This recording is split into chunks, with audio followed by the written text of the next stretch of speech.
kegaiban Imam Mahdi itu persisnya adalah kegaiban identitas itu tadi.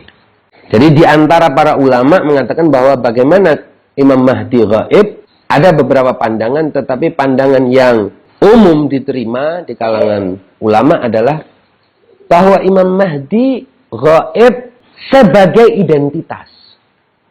Ada tubuhnya, ada orangnya, ada tempat tinggalnya, tetapi identitasnya tidak diketahui. Ini juga bentuk kegaiban. Seperti misalnya kegaiban, misalnya gini. Apakah kalau ada misalnya orang datang ke rumah kita, teman maupun saudara kita, dia pertama kali masuk, kita masih di ruang tamu atau di ruang depan, dia masuk langsung ke dapur.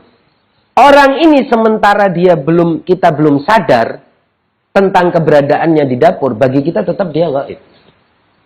Karena kita tidak tahu bahwa orang yang ada di dapur ini sudah datang. Ini satu bentuk kegaiban.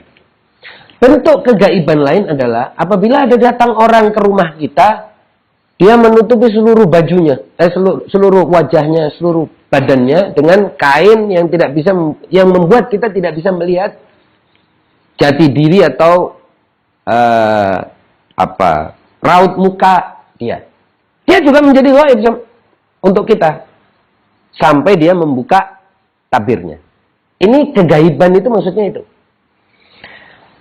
Sebagian besar ulama percaya bahwa Imam Mahdi salamullah ta'ala ajalallahu ta'ala farajahu syarif gaib dalam pengertian identitasnya tidak bisa dikenali orang.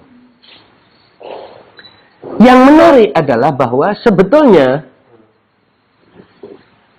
kegaiban atau penggaiban seorang yang dinanti-nanti itu bukan sesuatu yang asing bagi sejarah para nabi dan pengemban risalah-risalah samawi. Ini yang menarik.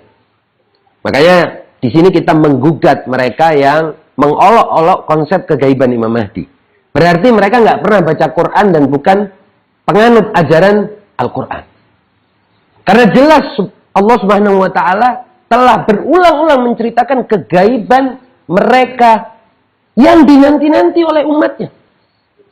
Tapi ada masa mereka digaibkan. Digaibkan dari siapa? Dari musuh-musuhnya.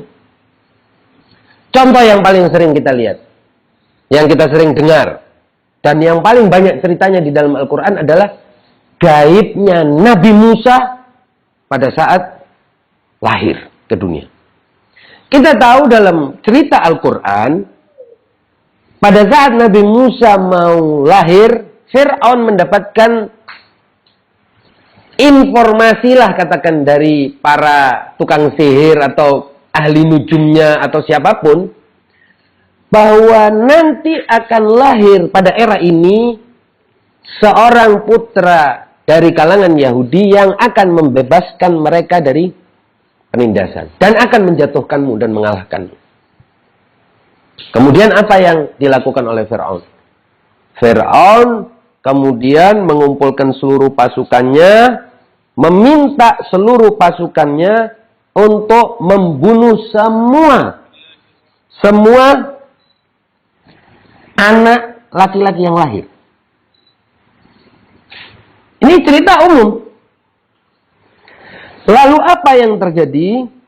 Yang terjadi kemudian adalah setelah semuanya digerakkan untuk pasukannya digerakkan untuk membunuh laki-laki yang lahir, bayi yang lahir dari kalangan Yahudi, kemudian Allah mewahyukan kepada ibu Musa.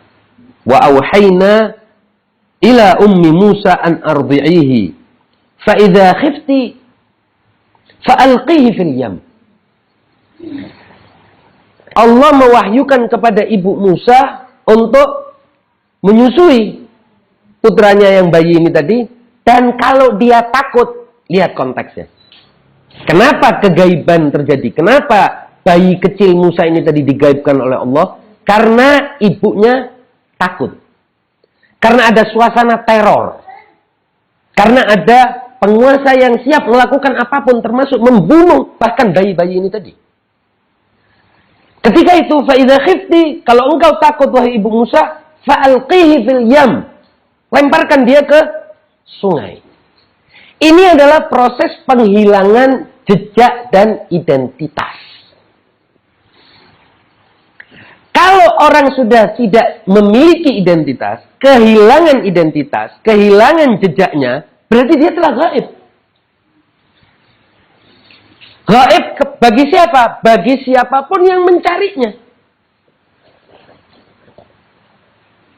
Ini satu kisah Al-Quran. Jangan ada lagi makanya orang yang mengolok-olok mengatakan bahwa Imam Mahdi itu konsep konyol, sontoloyo dari karangan orang Syiah, karangan dongeng orang Syiah. Loh, ini Al-Quran menunjukkan bahwa ketika Allah ingin memelihara, menjaga pribadi tertentu yang telah dijanjikannya bagi umat yang tertindas, Allah yang akan mengatur bagaimana caranya Allah menyembunyikan dia, mencegah dia dari kejaran musuh, persekusi penguasa, menyimpan dia sampai dia mampu menunaikan tugasnya dengan sempurna. Contoh yang paling menarik itu adalah ada di dalam Al-Quran. Dan contoh Nabi Musa, karena kisah ini sering yang paling sering dituturkan di dalam Al-Quran, salah satu di antara dua Nabi yang paling banyak dikisahkan di dalam Al-Quran adalah Nabi Musa, satunya Nabi Ibrahim. Karena Nabi Musa ini cerita cukup sempurna, dan ini salah satu titik persamaan antara Nabi Musa dengan Imam Al-Mahdi.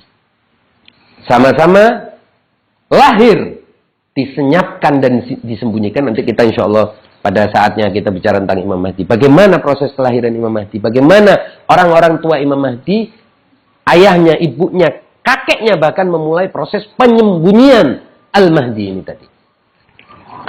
Nah, kemudian Allah menjanjikan kepada ibu Musa, ya, ila ummi Musa, fa idza khifti, kalau engkau takut wahai ibu Musa, fa alqihi fil yammi wala takhafi, dan setelah engkau buang itu anak, kau lemparkan itu anak ke dalam sungai, wala takhafi, jangan takut setelah itu, wala tahzani, dan jangan sedih. Pastilah seorang ibu melemparkan bayi yang belum bisa apa-apa, ini belum bisa ngomong, belum bisa jalan, belum bisa apa, dan dalam riwayat yang kita baca dimasukkan di dalam kotak, yang kotak itu kemudian sungai kemudian mengintirkan itu apa? Mengalirkan, menghanyutkan kotak itu ke tempat yang dia nggak tahu mana. Allah kemudian berjanji, inna radduhu ilaiki wa ja'iluhu minal mursalin. Allah bilang dalam wahyunya kepada ibu Musa, jangan takut, jangan sedih, aku akan mengembalikannya kepadamu dan menjadikannya di antara orang-orang yang aku utus, di antara utusan-utusanku. Ini satu cerita dalam konteks persamaan di dalam Al-Quran, bahwa Imam Mahdi gaib seperti gaibnya Musa. Yang pertama. Dan yang menarik dalam kisah Musa adalah bahwa suasana kelahiran Nabi Musa, suasana kekuasaan ketika itu, penguasa ketika itu, sebagaimana yang kita tahu, Fir'aun itu kekuasaannya berlangsung ratusan tahun. Ada Fara'inah, ada Fir'aun. Fir'aun itu bukan satu. Jadi kayak dinasti juga. Fir'aun itu dinasti. Imam Mahdi juga menghadapi sebuah dinasti. Yang kekuasaan itu telah diwariskan dari satu generasi ke generasi lain. Dari satu penguasa ke penguasa yang lain. Yang semuanya ini, penguasa ini, matanya tertuju kepada keluarga ini. Dari sini nih nanti akan muncul orang yang akan mengalahkan kita. Jadi harus segera kita, istilahnya kalau kata di lagunya Bob Marley, kill them before they grow. Harus dibunuh sebelum ini tumbuh. Dia sudah punya rencana. Jangan dibiarkan ini keluarga bangkit, apalagi besar, kemudian dia mampu mengumpulkan kekuatan. Suasana kejiwaan penguasa Fir'aun juga seperti itu. Dia mobilisasi pasukan semua untuk mencegah dari satu suku ini tadi, yaitu Bani Israel, agar tidak lahir dari situ suatu nabi yang dapat memporak-porandakan sistem hegemoni yang dibangun oleh Fir'aun. Ini persamaan yang kedua. Persamaan yang ketiga adalah bahwa Nabi Musa kemudian yang tanpa identitas tadi, yang gaib ini tadi, sesungguhnya dia berada di pusat kekuasaan. Ini yang menarik. Dia berada di pusat kekuasaan. Sesungguhnya dia tidak jauh banget dari musuhnya. Tetapi musuhnya Allah kasih hijab. Dia musuhnya Fir'aun ini tadi tidak tahu ini siapa. Sehingga dia tidak melakukan apa-apa pada bayi Musa ini tadi. Dan inilah manfaat hikmah dari kegaiban Musa. Bahkan kita tahu dalam sejarah akhirnya meskipun Musa bertemu dengan ibunya dan akhirnya ibunya yang menyusui dan proses yang luar biasa magic itu tadi. Dan yang menarik bahwa kisah Nabi Musa ini diyakini bukan hanya orang Islam, seluruh ahli kitab percaya dengan ini. Dan nggak ada yang membantah. Kalau orang bisa membantah itu berarti dia keluar dari agama. Karena ini adalah kisah dalam Al-Quran. Nah ini dalam pandangan ulama kita, ini juga kegaiban. Jadi jangan dianggap itu tidak kegaiban. Yang menarik adalah, dalam kisah Nabi Musa, bahkan setelah Musa ini kemudian besar dan melakukan tindakan-tindakan yang membuat curiga Fir'aun dan bala tentaranya atau struktur kekuasaannya, Nabi Musa kabur, menghilang. Kita tahu bahwa setelah kasus dua orang, satu hada min adui, satu dari musuhnya, satu lagi dari kaumnya, Nabi Musa menampar yang dari musuhnya. Kemudian yang dari kaumnya yang dibela ini tadi, karena yang ditampar ini mati, yang dibela ini tadi, yang orang tertindas juga, yang dari kaumnya melaporkan kepada dinas intelijen Fir'aun bahwa ini yang membunuh Nabi Musa dikhianati. Nabi Musa kemudian kabur ke tempat jauh yang namanya Madian, dan di situ bertemu dengan Nabi Syuaib. Lagi-lagi Nabi Musa mengalami kegaiban, bukan pertama gaib, kegaiban yang kedua. Dalam keadaan Fir'aun dan seluruh dinas intelijen maupun aparat keamanan, kepolisian, militer Fir'aun tidak tahu bahwa Musa inilah orang yang dijanjikan yang akan membebaskan kaum tertindas. Gak tahu. Gaib, masih gaib. Tapi dalam satu kegaiban, Allah tambahkan lagi kegaiban yang berikutnya. Ini ghaibah yang kubro. Yaitu Nabi Musa ini pergi sama sekali jauh dari tanah Mesir.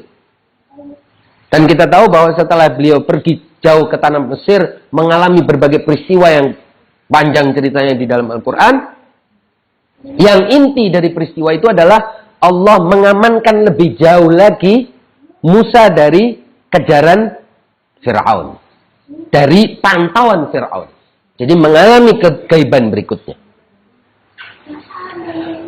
Jadi tradisi penggaiban ini tadi, Allah pola ini, nah ini yang ingin saya katakan, pola gaibah ini bukan pola yang hanya dialami oleh Imam Al-Hujjah salamullahi ta'ala alaih.